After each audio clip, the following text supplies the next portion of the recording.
యాదాద్రిలో గంటసేపు కుండపోత వర్షం, భారీగా నీటి నిలవడంతో భక్తుల ఇబ్బందులు.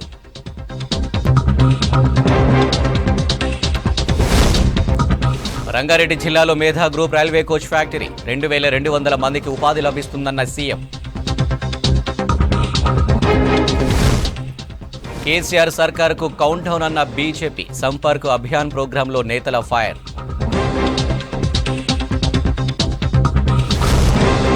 దశాబ్ది వేడుకలతో ప్రజాధనం వృధా అన్న కాంగ్రెస్, సర్కారు తీరుకు నిరసనగా రాష్ట్ర వ్యాప్త ఆందోళనలు.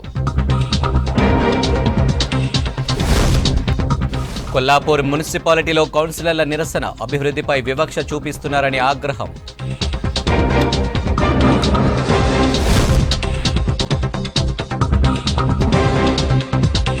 డీటెయిల్ చూస్తే యాదాద్రిలో భారీ వర్షం పడింది. దీంతో భక్తులు ఇబ్బంది పడ్డారు. దాదాపు గంట సేపు వర్షం పడింది. ఘాట్ రోడ్డు పక్కన పార్కింగ్ ప్లేస్లో నీళ్లు భారీగా నిలిచిపోయాయి. దీంతో చాలా కార్లు మునిగిపోయే పరిస్థితి ఏర్పడింది. నీళ్లు వెళ్లడానికి సరైన ఏర్పాట్లు లేకపోవడంతో ఎక్కడికక్కడే నిలిచిపోయాయని భక్తులు చెబుతున్నారు. కార్లు, బైక్లోకి నీళ్లు పోవడంతో భక్తులు ఇబ్బంది పడ్డారు.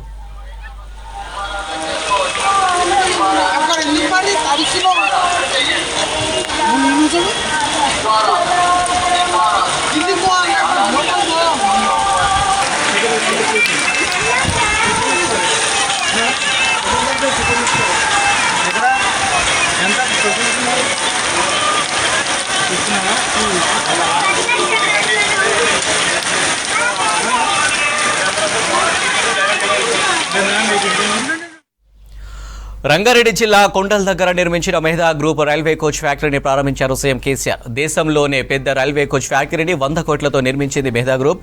ఈ ఫ్యాక్టరీతో ప్రత్యక్షంగా పరోక్షంగా 2000 మందికి పైగా ఉపాధి దొరకనుంది. కోచ్ ఫ్యాక్టరీని ప్రారంభించిన తర్వాత అందులో మిషన్లను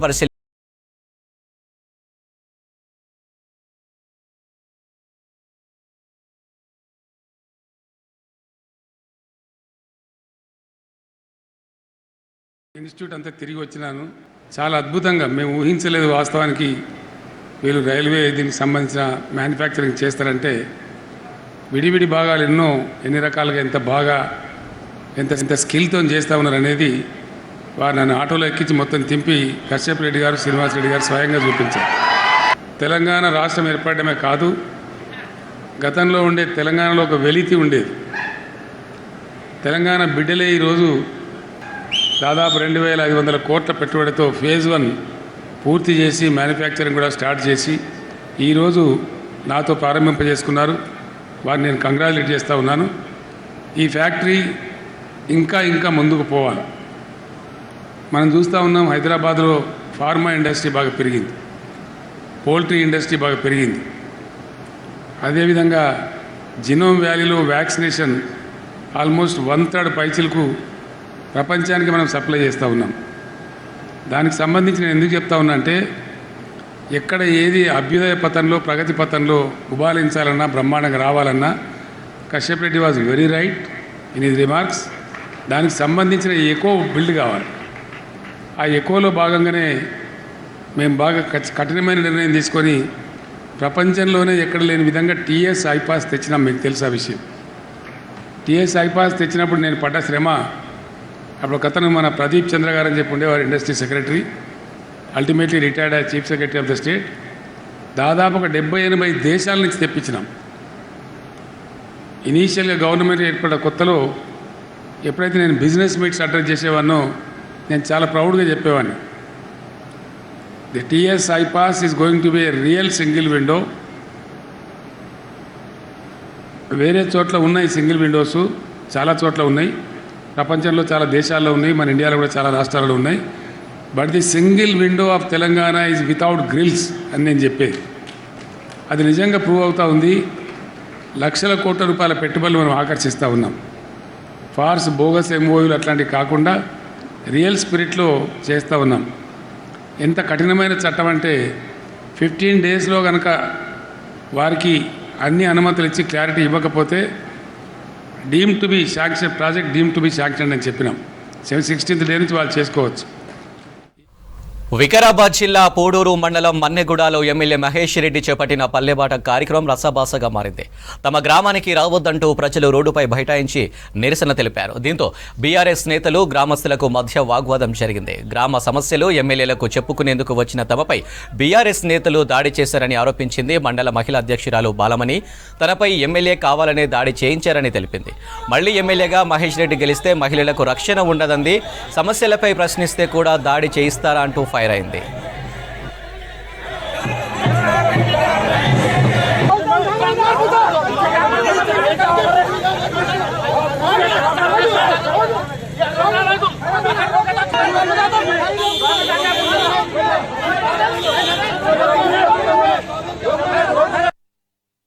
ఊరికి ఎమ్మెల్యే పల్లెబాట దాంట్లో వచ్చిండు.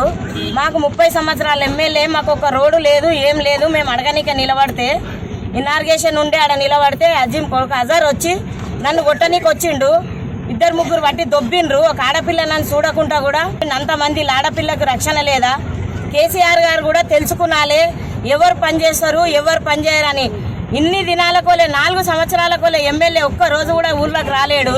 ఇంత కరోనా అయితే కూడా ఒక ఆడపిల్ల పోయి అందరికీ అరుచుకొని చూసింది.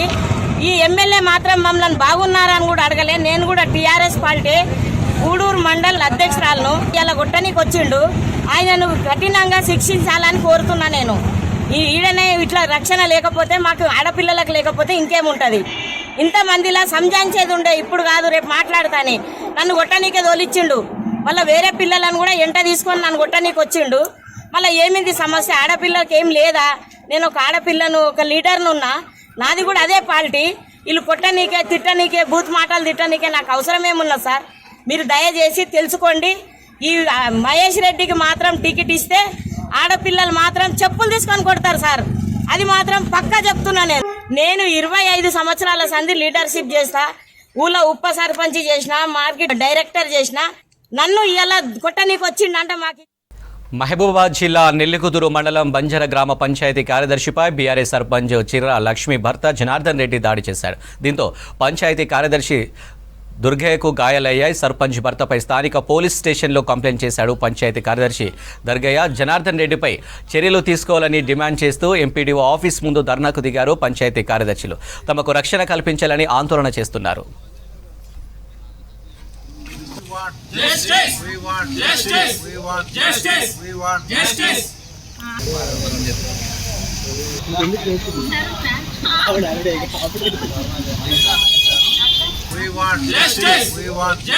We want justice. కార్యదర్శులపై దాడులను ఖండించాలి. కార్యదర్శులపై దాడులను ఖండించాలి. సారీ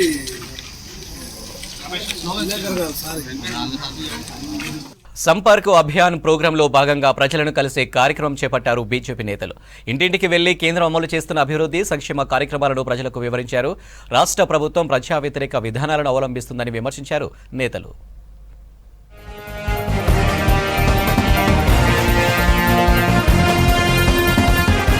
మోదీ ప్రభుత్వం 9 ఏళ్ల పాలన పూర్తి చేసుకున్న సందర్భంగా జిల్లాల్లో ఇంటింటికి బీజేపీ కార్యక్రమం నిర్వహించింది తెలంగాణ బీజేపీ.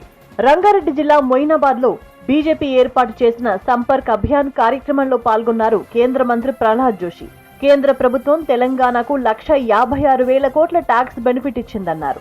9 సంవత్సరాలలో 5 లక్షల కోట్ల ఇన్ఫ్రాస్ట్రక్చర్ అందించామన్నారు. జాతీయ రోడ్లకు 1,09,000 కోట్లు మంజూరు చేశామన్నారు. ఒకప్పుడు ప్రధాని నరేంద్ర మోదీకి వీసా ఇవ్వడానికి నిరాకరించిన అమెరికా ఇప్పుడు ఆయనకు ఘనంగా స్వాగతం పలికిందన్నారు జోషి. गरीबों के लिए तेलंगाना के लिए मोदी जी ने किया है तो अभूतपूर्व है। तेलंगाना को बड़ी मात्रा में भारतीय जनता पार्टी की सरकार आने के बाद हमने फंड भी दिया है। रेलवे को, हाईवेज को, टोटल सभी इंफ्रास्ट्रक्चर को 5 लाख करोड़ से ज़्यादा रुपया हमने इधर इन्वेस्टमेंट किया है, पैसा दिया है तेलंगाना को। और उसके साथ 1,56,000 करोड़ हमने डेवल्यूशन ऑफ फंड में हमने तेलंगाना को दिया है। కేసీఆర్ కు సొంత పార్టీలోని నాయకుల కంటే కాంగ్రెస్ మీదే నమ్మకం ఎక్కువ అన్నారు బీజేపీ రాష్ట్ర అధ్యక్షుడు బండి సంజయ్. కాంగ్రెస్ లో ఉన్న నేతలంతా తమ వాళ్లే అనే ఫీలింగ్ లో సీఎం ఉన్నారన్నారు. మహాజన్ సంపర్క్ అభియాన్లో భాగంగా కరీంనగర్లోని చైతన్యపురి కాలనీ 57వ డివిజన్లో ఆయన పర్యటించారు. గడప గడపకు వెళ్లి 9 ఏళ్ల మోదీ పాలనలో చేపట్టిన అభివృద్ధి సంక్షేమ కార్యక్రమాలను వివరించారు. కరపత్రాలను అందించి ఇంటింటికి స్టిక్కర్లు అంటించారు. ఇదే తరహాలో రాష్ట్ర వ్యాప్తంగా బీజేపీ నేతలు, కార్యకర్తలు గడప గడపకు వెళ్లి బీజేపీ విజయాలను వివరించాలని చెప్పారు సంజయ్.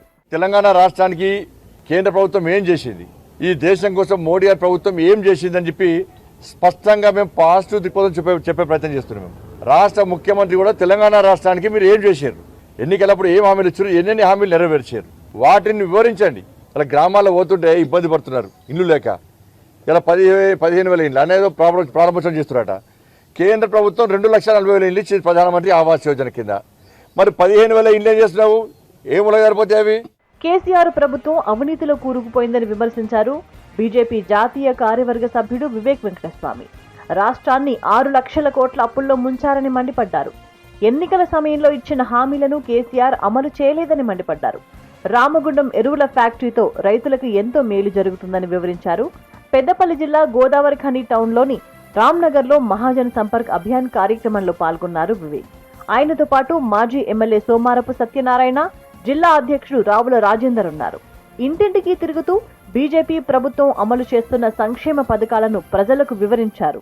వారం రోజుల నుంచి అన్ని నియోజకవర్గాల్లో ఈ కార్యక్రమం ఏదైతే 9.5 సంవత్సరాలు మహాజన్ సంపర్క్ అభియాన్ కార్యక్రమం అన్ని చోట్ల కూడా స్పందన చాలా బాగుంది ప్రజల నుంచి. అందరు కూడా ఇదే చెప్తున్నారు.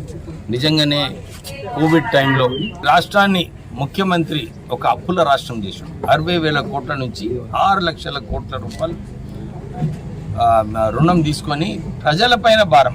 ఈ ఇరిగేషన్ ప్రాజెక్ట్స్ అని చెప్పి కమిషన్లు దోచుకోనికే ఎక్కడైతే ప్రాజెక్ట్ అవసరం లేదో, కాళేశ్వరం ప్రాజెక్ట్ మీ అందరికీ తెలుసు, 1,00,000 కోట్ల రూపాయలు ఖర్చు పెట్టి ఇప్పటి వరకు 4 సంవత్సరాలలో 1000 టీఎంసీ నీళ్లు ఏదైతే నిజంగానే రైతులకు సరఫరా చేయాలో కేవలం 100 టీఎంసీలు చేసినాడు. అంటే సంవత్సరానికి 10% ఇంట్రెస్ట్ పెట్టుకున్నా కానీ 10,000 రూపాయలు ఇంట్రెస్ట్ 4 సంవత్సరాలు 40,000 కోట్ల రూపాయలు ఈ ముఖ్యమంత్రి మన రాష్ట్రానికి ప్రజలపైన భారం తీసుకొచ్చిన సంగతి ప్రజలందరూ కూడా గమనించాలి. ప్రపంచంలో అబ్బరపడేటట్టుగా మన వ్యాక్సిన్ మనం తయారు చేసుకుని మన వాళ్ళను కాపాడుకున్న వ్యక్తి నరేంద్ర మోడీ, భారతీయ జనతా పార్టీ. ఇవాళ సైనిక దళం కానీ ప్రపంచం లోపల ప్రతి దేశం మైత్రి కొనే భారతదేశంతో కోరుకుంటున్నదంటే అది భారతీయ జనతా పార్టీ సేవ. తెలంగాణ రాష్ట్ర అభివృద్ధి బీజేపీతోనే సాధ్యమన్నారు ఆ పార్టీ రాష్ట్ర కార్యవర్గ సభ్యులు గుట్టుముక్కల సురేష్ రెడ్డి. వచ్చే ఎన్నికల్లో బీఆర్ఎస్ ఓటమి ఖాయమన్నారు. పెద్దపల్లి జిల్లా కాల్వ శ్రీరాంపూర్ మండలం మీర్జంపేట్ గ్రామంలో నరేంద్ర మోదీ 9 ఏళ్ల పాలనలో చేపట్టిన అభివృద్ధి సంక్షేమ కార్యక్రమాలు ప్రజలకు వివరించారు. కరపత్రాలు పంచి డోర్ స్టిక్కర్లు అంటించారు. ఇంటింటికి బీజేపీ కార్యక్రమం పురస్కరించుకొని కాల్వ శ్రీరాంపూర్ మండల్ మిర్జంపేట్ గ్రామంలో ఇంటింటికి బీజేపీ కార్యక్రమం చేపట్టడం జరిగింది. అయితే ఈ 9 ఏళ్ల పాలనలో కేంద్ర ప్రభుత్వం మోడీ గారు చేసినటువంటి కార్యక్రమాలు, వివిధ పథకాలు అన్నీ కూడా వివరించి మనం ఏ విధంగా బీజేపీని పటిష్టం చేస్తూ ప్రతి ఒక్కరికి ఈ విషయాన్ని తెలియజేయడానికి ఈ కార్యక్రమం మేము అందరం కలిసి ఇంటింటికి తిరుగుతున్నాం. అన్యోన్యమైనటువంటి స్పందన వస్తుంది. ఇక్కడ ప్రజలు కూడా చాలా మంది చైతన్యవంతులు అయినరు. ప్రధాని నరేంద్ర మోదీ పాలనలో దేశం ఎంతో అభివృద్ధి చెందిందన్నారు హనుమకొండ బీజేపీ జిల్లా అధ్యక్షురాలు రావు పద్మ. బీఆర్ఎస్ ప్రభుత్వం కేంద్రం ఇచ్చే నిధులను మళ్లిస్తోందన్నారు. ఎన్నికల హామీల అమలులో రాష్ట్ర సర్కార్ విఫలమైందని విమర్శించారు. మహాజన్ సంపర్క్ అభియాన్ కార్యక్రమంలో భాగంగా హనుమకొండలో ప్రజల దగ్గరకు వెళ్లి కరపత్రాలు పంచుతూ బీజేపీ ప్రభుత్వం అమలు చేస్తున్న సంక్షేమ పథకాల గురించి వివరించారు.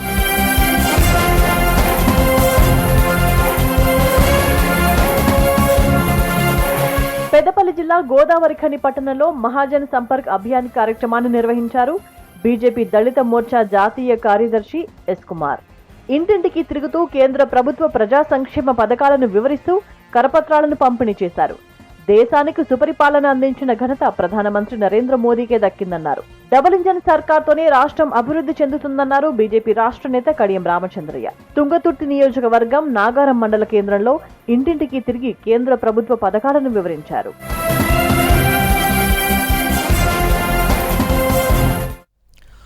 వికారాబాద్ జిల్లా పరిగి ప్రభుత్వం వైద్యుల నిర్లక్ష్యం రోగులకు శాపంగా మారింది. డాక్టర్స్ పర్యవేక్షణ లేకుండా స్వీపర్స్ చికిత్స చేస్తున్న వీడియో ఇప్పుడు వివాదమైంది.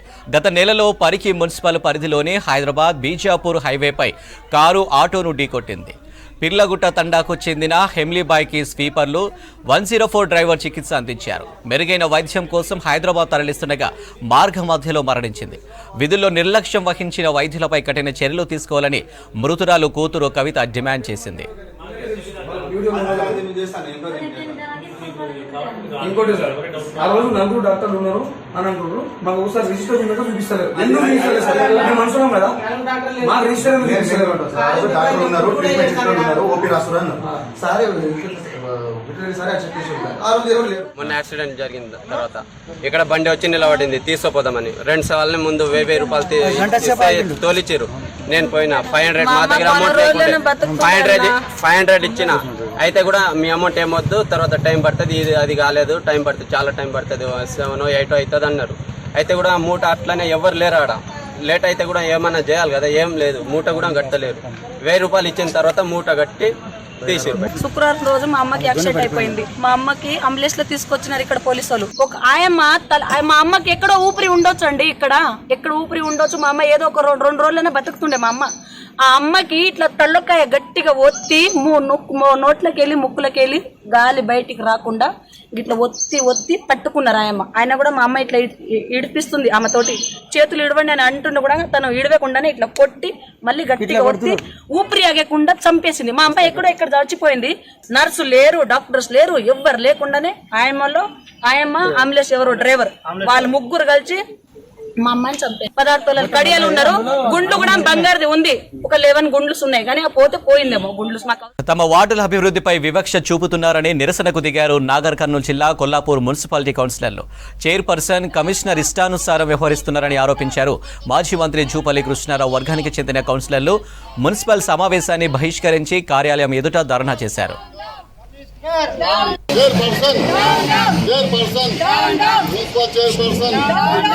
రోజు మా మున్సిపాలిటీలో సర్వసభ్య సమావేశంలో మాకు ఎజెండాలో పొందుపరిచినట్టు అంశాలను మేము బాయ్కాట్ చేస్తూ వచ్చాము. ఎందుకనగా మేము ఇండిపెండెంట్గా 11 మంది కౌన్సిలర్లను ఎన్నుకోబడ్డాము. అందులో ఉన్నటువంటి 2 కౌన్సిలర్లు అవతలికి వెళ్ళడం జరిగింది. మిగతా 9 మంది కౌన్సిలర్ల మీద వివక్ష చూపుతూ వాళ్ళ ఇష్టానుసారంగా వాళ్ళకు నచ్చిన వాటితో వర్క్స్ చేసుకుంటూ ఓడిపోయిన వాళ్ళని తీసుకొచ్చి వాళ్ళతో వర్క్స్ చేపిస్తూ మమ్మల్ని కించపరుస్తూ ఉన్నారు. అందుకోసం ఈరోజు ఈ సమావేశాన్ని మేము బాయ్కాట్ చేస్తున్నాము. ముఖ్యంగా వార్డులలో వాటర్ సమస్య కానీ, రోడ్ల సమస్య కానీ, లేకపోతే ఉన్నటువంటి పనుల సమస్య ఏది కూడా మమ్మల్ని అడగకుండా మా విషయాలను పరిగణలోకి తీసుకోకుండా వాళ్ళ ఇష్టానుసారం ప్రవర్తిస్తున్నందుకు ఈరోజు మేమందరం ఒక్కటై మొత్తం ఈ సమావేశాన్ని బాయ్కాట్ చేస్తున్నాము. దానికి నాకు సంబంధమే లేదంటారు. సంబంధం లేనప్పుడు నువ్వు ఏయిగా ఎందుకు ఎస్టిమేట్ ఎందుకు ఏమీ రికార్డు చేస్తావు? సంబంధం లేనప్పుడు వర్కులు లేని దానికి వర్కులు చేస్తుండవు. ఆర్డీ ఆఫీస్ పక్కకు 12 లక్షలు పెట్టి చేసిన గతంలో చేసిన దాన్ని మళ్ళీ ఇప్పుడు దాన్ని పలగొట్టి ఇప్పుడు మళ్ళీ దానికి 12 లక్షలు పెడుతున్నావు. అప్రూవల్ కాలేదు, కౌన్సిల్ అప్రూవల్ కాకపోతే ఇప్పుడు నువ్వు దాన్ని తీసి మళ్ళీ ఇప్పుడు బిల్లు పెడుతున్నారు. దానికి ఎవరిదానికి బిల్లు పెడుతున్నారు? మీరు కౌన్సిలర్ మీటింగ్ మీద ఒక్కడే కోరనే ఉంది. ప్రజల సొత్తు కాదు ఇది, కౌన్సిలర్ కాదు ఇది, ప్రజాధనం కాదా ఇది? మీ సొత్తు కమిషనర్కి మీ ఒక్క సొత్తు కమిషనర్ అనేది. ఎస్సీ కాలనీలో ఎక్కడ చూసే ఎస్సీ కాలనీలో కమిషనర్ పట్టించుకోరు, ఏ పట్టించుకోరు. గవర్నర్ లేదా శాసనసభ్యులు కూడా పట్టించుకోరు. శాసనసభ్యులు కూడా మేము చెప్పలేదు కమిషనర్కు చైర్పర్సన్కి వచ్చి చూసిపోయినా కానీ ఎవరు ఎమ్మెల్యే గారి మటుకు మా దృష్టికి తీసుకురా, మీరు చూడండి అని ఒకసారి ఫోన్లో మాట్లాడదని చెప్పింది. వీళ్ళకి చైర్పర్సన్ ఏమాత్రమో చూస్తా, సర్వే చేస్తా, చూసింది లేదు, చేసింది లేదు. 3వ వార్డు ఎస్సీ కాలనీ మాకు సంబంధాలే లేవు అని అంటారు. మళ్ళీ మీరు ఏంటి సంబంధం? కౌన్సిలర్ కాదు ఈ బడ్జెట్, కౌన్సిలర్ కాదా? మీకు సపరేట్గా వచ్చింది మీకు రాష్ట్రం నుంచి ఏమన్నా? సెంట్రల్ గవర్నమెంట్ వచ్చింది మీది. మీకు 10th finance, 15th finance, 16th finance మీకు బడ్జెట్ రాలేదు. బడ్జెట్ వచ్చిందని ఎక్కడ వినియోగించిందని ఎక్కడ వాడుతున్నారు? 17th ఫైనాన్స్, 15th ఫైనాన్స్ ఎక్కడ ఎక్కడ పోయింది? నిజామాబాద్ జిల్లాలో వర్షాలు లేక ఆందోళన చెందుతున్నారు రైతులు. నారుమళ్లు ఎండిపోతున్నాయని ఆవేదన వ్యక్తం చేస్తున్నారు. చాలా మంది రైతులు రెండోసారి నారుమళ్లు వేసుకున్నారు. ఈసారి ఖరీఫ్ సాగు ఆశాజనకంగా లేదంటున్నారు రైతులు. దీనిపై మరింత సమాచారం రజనీకాంత్ అందిస్తారు. ఖరీఫ్కు సిద్ధమైన రైతన్న ఆందోళన ఉన్నాడు. నిజామాబాద్ జిల్లాలో ఇంకా ఎండల తీవ్రత కంటిన్యూ అవుతున్నటువంటి పరిస్థితి కనిపిస్తుంది. దాదాపు జూన్ మాసం చివరికి వచ్చాము, అయినా కూడా ఇంకా 36-37 డిగ్రీల ఉష్ణోగ్రతలు నమోదవుతున్నాయి. దీంతో ఒకవైపు కాలం సహకరించకపోవడం, మరోపక్క విద్యుత్ కోతలతో వరి నాలుమలు అయితే పూర్తిగా ఎండిపోతున్నటువంటి పరిస్థితి కనిపిస్తుంది. ఈ సంవత్సరం కేసీఆర్ సూచన మేరకు కొంత ఖరీఫ్ ముందుగానే సాగు మొదలు పెట్టారు రైతులు. నిజామాబాద్ జిల్లాకు సంబంధించి గత ఖరీఫ్లో దాదాపు 4,70,000 ఎకరాల్లో పంట సాగు చేశారు. ఈ సంవత్సరం చూస్తే పరిస్థితి అందుకు చాలా భిన్నంగా కనిపిస్తుంది. ఎక్కడ చూసినా నార్మల్ ఎండిపోయినటువంటి పరిస్థితి కనిపిస్తుంది. మనం చూస్తున్నాం సాధారణంగా తెలంగాణ వాడుక భాషలో దీన్ని పుట్టమంటారు. వరినాళ్ళు వేసుకున్న తర్వాత వరినారు చేతికొచ్చిన తర్వాత వీటిని నాట్లకు సిద్ధం చేస్తారు. అయితే వరినారు వేసిన తర్వాత వర్షాలు లేకపోవడంతో పూర్తిగా ఎండిపోయినటువంటి దృశ్యాల్ని మనం చూస్తున్నాం. విజువల్స్లో మనం క్లియర్గా చూడొచ్చు. వరి నాలుమల్లో దాదాపు 60-70% ఎండిపోయినటువంటి విజువల్స్ని మనం చూస్తున్నాము. ఆ ఉన్న కొద్దిపాటి వరి నాలుమల్లో పొలాలకు సరిపడా, నాట్లకు సరిపడంత నార్మల్ వచ్చేటువంటి పరిస్థితి ఉండదు. దీంతో రైతులు తీవ్ర ఆందోళన చెందుతున్నారు. ఒకవైపు నార్మల్కి ఇప్పటికే దాదాపు 2,000-2,500 రూపాయలు ఖర్చు పెట్టారు. దీని మెయింటెనెన్స్ కోసం మరో 1,500 ఖర్చు పెడుతున్నటువంటి సిచ్యువేషన్ కనిపిస్తుంది. మాట్లాడదాం, రైతులు ఉన్నారు. ఎందుకు ఈ పరిస్థితి వచ్చింది, ఎందుకు ఈ వరి నాలుమలు ఎండిపోతున్నటువంటి విషయాన్ని తెలుసుకునేటువంటి ప్రయత్నం చేద్దాం. ఏంది వరి నాలుమలు పూర్తిగా ఎండిపోతున్నాయి, ఏంది పరిస్థితి? ఇంతవరకు వర్షం లేకపోవడమే ప్రధాన కారణం. విపరీతమైన ఎండలు, విపరీతమైన గాల్పులతోటి నార్మల్ ఆ రకంగా తయారైపోయింది, ఎండిపోతున్నాయి. అక్కడికి వాటికి సస్యరక్షణ చర్యలు తీసుకుంటున్నాం కానీ ఏం ఉపయోగం లేకుండా పోయింది. ఇంకొక సమస్య ఏంటంటే ఈసారి కేసీఆర్ గారి పిలుపు మేరకి ముందుకు జరగటం అయింది. ఒక నెల రోజుల ముందు వెళ్తే బాగుంటుందంటే ఇప్పుడు ఖరీఫ్లో ముందుకు వచ్చాము. అలాగే రేపు రబీలో కూడా ఉపయోగపడుతుంది కదా అన్నట్టు ఈ సంవత్సరం కొద్దిగా ముందుకు జరిగి నార్లు పోసాము. అయితే ఈ వాతావరణం సరిగ్గా లేనందువలన ఇలా తయారైపోయింది ఈ నారుమళ్ళే. కొందరు అయితే మా ఏమో నారు మొలిసిన తర్వాత ఇలా అయిపోయినాయి, కొందరు అయితేనేమో అసలు మొలవను కూడా మొలవలేదు. దాదాపు 15-20 మంది రైతులు అయ్యి దాదాపు ఒక 20-30 క్వింటాళ్ళు ఒడ్లు అయితే అట్లా పోయినాయి, మళ్ళీ పోసుకుంటున్నారు వాళ్ళు. రెండోసారి నార్మల్ వేస్తే పంట దిగుబడిలో కొంత వ్యత్యాసం ఉంటుందని రైతులు చెప్తుంటారు. నిజంగా అట్లాంటి పరిస్థితి ఉంటుందా? ఖచ్చితంగా వస్తుందండి. ఇప్పటికే టైం ఎత్తిపోయినట్టే కదా. ఇప్పుడు నారు పోసుకుని నెల రోజుల తర్వాత కానీ నాట్లు వేసుకోవడానికి నారు అందుబాటులోకి రాదు ఇప్పుడు పోసిన నారులు. అలాగే అప్పటిదాకానంటే దిగుబడిలో చాలా తేడా వచ్చే పరిస్థితులు ఉన్నాయి. అదొక ఏం చేయాలో కూడా అర్థం కాని పరిస్థితిలో ఉన్నాం. ఇది వదిలిపెట్టేసి వేరే దానికి పోదామంటే మన పొలాలు దానికి అనుకూలంగా లేని వరి నాట్లకు తప్ప వేరే వాటికి పనికొచ్చే భూములు కాదు. కొంత ఏరియా పనికి వస్తుంది, కూరగాయలకో మెట్టకో పనికి వస్తుంది. అవి చేసేవాళ్ళు ఏమో చేస్తున్నారు, కూరగాయలు కానీ కొంత మెట్ట ఏరియా చేస్తున్నారు. కానీ మా దగ్గర మాత్రం ఇది మాగాళ్ళని అంటే నాట్లు వేయటం తప్ప రెండో దానికి పనికిరాదు. ఏంది వరి నార్మల్ దాదాపు ఎండిపోయినట్టుగా అనిపిస్తున్నాయి. ఎట్లా ఇప్పుడు ఆల్టర్నేట్ రైతులకు ఏం చేస్తారు ఇప్పుడు? ఆల్టర్నేటివ్ అంటే మళ్ళీ నారు పోసుకోవాలి. నారు పోసుకొని మళ్ళీ వేసుకోవాలంటే 1 మంత్ వెనకపోతూ ఉంటుంది. ఇప్పుడు నారు పోసుకుంటే మళ్ళీ నెల రోజులు వెనకపోతుంది. వెనకపోయిన తర్వాత ఇంతకుముందు కేసీఆర్ ఏమో ఒక నెల ముందుకు రమ్మని చెప్పాడు. మేము ఆ ఉద్దేశంతో ముందుకు వచ్చాం. ముందుకు వస్తే ఈ నారు మళ్ళీ ఈ వాతావరణం అనుకూలించక మొత్తం నారంతా ఎండిపోతున్నాయి. ఆల్టర్నేట్ అంటే మళ్ళీ ఇప్పుడు మన నారు పోసుకొని మళ్ళీ నాటేసుకోవాలంటే మళ్ళీ 1 మంత్ వెనకపోతే మళ్ళీ వచ్చే ఎండాకాలం సీజన్ కూడా మళ్ళీ 1 మంత్ వెనకపోతే వడ్లు కొనే ఇబ్బందులు బాగా పెట్టారు. ఈసారి కూడా ఇంతవరకు వడ్లు వేసిన డబ్బులు ఇంతవరకు రాలేదు. మళ్ళీ వెనకపోయేటప్పుడు అయితే అదే పరిస్థితి ఏర్పడుతుంది. ఇప్పటివరకు అయితే వర్షాలు రాలేదు, పంటల సాగు కూడా మొదలు కాలేదు. ఎవరైతే పుటాలు వేసుకున్నారో, నార్మల్ వేసుకున్నారో అవి కూడా కొన్ని చోట్ల ఎండిపోతున్నటువంటి సిచ్యువేషన్ ఉంది. అసలు ఏంది రైతుల పరిస్థితి? మేము ఈసారి ముందు పుటాలు వరి నాటుకోవాలని చెప్తే మేము 4-3 తారీఖు నాడు నుంచి మేము మిరకన్న 4 రోజుల ముందు నుంచే మేము పుటాలు పోసినాం. వర్షాలు లేవు. మేము బోర్లు ఉన్న కాడ కొంచెం నీళ్ళు అవి కూడా గ్రౌండ్ వాటర్స్ కూడా తగ్గింది. ఆ పుటమన్నా బతికించుకుందామని మేము ఏం చేసినాము, ఆ బోర్ల నీళ్ళతోని బోరు చాలు చేసుకుంటా నీళ్ళతోని పుటాలు వేసినాం. కానీ పుటాలు ఇప్పుడు చేతికొచ్చే పరిస్థితి లేదు. 20 రోజులు 25 రోజులు అవుతుంది నెల పుటం నాటాల. ఇప్పటికైతే ఒక్క వర్షం లేదు. దుక్కులు దుందామంటే వర్షం లేదు. జీలుగు తీసుకున్నాం, సొసైటీలో జీలుగులు ఇచ్చారు. ఆ జీలుగులు కూడా మాకు అట్లనే ఉండిపోతున్నాయి. ఒక వర్షం వాడితే మేము రైతులము సాగు చేసుకునే భూములు దుక్కి దున్నుకొని దాన్ని సౌరం చేసుకొని పుటాలు మంచిగా ఉంటే మేము నెల పుటం నాటగలుగుతాం. ఇప్పుడు నెల 20 రోజులు 24 రోజుల పుటం అయింది. ఇప్పటికి మేము అలికి అది గింత మొలిసింది, మొత్తం ఎండిపోతున్నాయి. పుటాలు ఇప్పటికే చాలా ఎండిపోయినాయి. రైతులు చాలా మంది రెండోసారి కూడా పుటానికి సిద్ధమయ్యారు. చాలా మంది వేసిండ్రు కూడా. ఇట్లా ఉంటే దిగుబడి వచ్చే పరిస్థితి ఉంటుందా? దిగుబడి రాదండి, ఖచ్చితంగా దిగుబడి రాదు.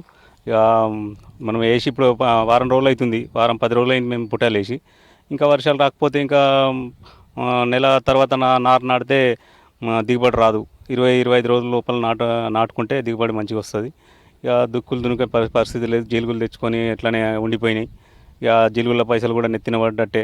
చాలా మటుకు అయితే మేము కౌలు పొలాలు చేసేటోళ్ళం. మాకు చాలా ఇబ్బందికరంగా ఉంది. సాధారణంగా మెరుగు వస్తే వర్షాలు పడతాయి, మెరుగు తర్వాత కొద్ది గొప్ప వర్షాలు పడితే ఇప్పుడు వర్షం పడలేదు. ఎట్లా రైతుల పరిస్థితి? రైతులు ఇప్పుడు ఏం చేయాలి సార్? ఇప్పుడు ఇన్ని రోజులే వర్షం పడతలేదు, ఒక్క నెల అవుతుంది అసలే వర్షం పడతలేదు, దుక్కులు దున్నలేదు, అంతా ఎక్కడిదక్కడనే ఉన్నది. ఇప్పుడు ఏడికెళ్ళి ఎప్పుడు నాట్లు పోయాలా, ఎప్పుడు పుటాలను పోసి ఎప్పుడు నాటాలా? రైతుల పరిస్థితి ఆందోళనగానే ఉన్నది. ఏం జరుగుతుందో మరి దేవుడి గుర్తు. వర్షాలు ఆలస్యం అయితే పంటలు పండే పరిస్థితి ఉంటుందా? దిగుబడి వచ్చే పరిస్థితి ఉంటుందా? వర్షాలు ఆలస్యం అయితే దిగుబడి వచ్చే పరిస్థితి ఉండదు. పంటలు కూడా సరిగా పండాయి. వర్షం లేని పంటలు ఎడికెళ్ళి పండుతాయి సార్? వర్షం లేని పంటలు ఎందుకెళ్ళి పండుతాయి? వర్షం పడకపోతే కష్టమే. మరి ఇప్పుడు ఈ వర్షాకాలం సీజన్ స్టార్ట్ అయ్యి దాదాపు నెల రోజులు అయిపోతుంది. దాదాపు మెరుగు అయిపోయి కూడా దాదాపు నెల రోజులు గడిచిపోతుంది. కానీ ఇప్పటివరకు అయితే వర్షాలు పడ్డటువంటి పరిస్థితి లేదు. దీంతో రైతులు ఆందోళన చెందుతున్నారు. మొత్తం మీద ఈ ఖరీఫ్ సీజన్ అయితే రైతులు ఆందోళనతోనే స్టార్ట్ చేశారనే విషయాన్ని మనం చెప్పక తప్పదు. కెమెరా పర్సన్ రాజేష్తో రజనీకాంత్, V6 న్యూస్, నిజామాబాద్ జిల్లా. అమరుల స్తూపం ప్రారంభోత్సవానికి సీఎం హాజరయ్యారు. లైవ్ చూద్దాం.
కేసీఆర్ తన కుటుంబ బాగు కోసమే తప్ప తెలంగాణ ఆకాంక్షలను నెరవేర్చలేదన్నారు మాజీ ఎంపీ పొంగులేటి శ్రీనివాసరెడ్డి. ఎన్నికలు వస్తేనే కేసీఆర్కు ప్రజలు, ఉద్యమకారులు గుర్తొస్తారని విమర్శించారు. ఇన్ని రోజులు శంకరమ్మ ఎందుకు గుర్తుకు రాలేదని ప్రశ్నించారు. ఏం సాధించారని దశాబ్ది ఉత్సవాలని ప్రశ్నించారు పొంగులేటి. సూర్యాపేట నుంచి ఖమ్మం వెళ్తూ టేకుమట్ల దగ్గర అభిమానులు, కార్యకర్తలను కలిశారు పొంగులేటి శ్రీనివాసరెడ్డి.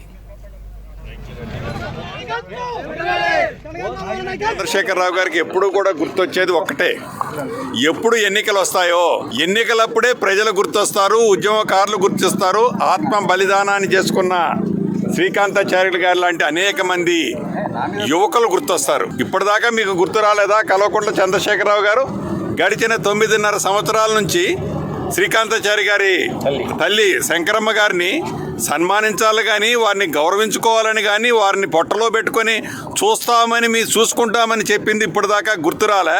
ఇంకొక 3-4 నెలలలో ఎన్నికలు ఉండగానంగా ఇప్పుడు గుర్తొచ్చాయి. బీసీ బంద్ ఏమీ లేదండి. ఏ స్కీమ్ అయినా కూడా మోచేతికి బెల్లం రాసో తేనె రాసో మీరు నాకండి అనే టైపు ఈ కల్వకుంట్ల చంద్రశేఖరరావు గారు.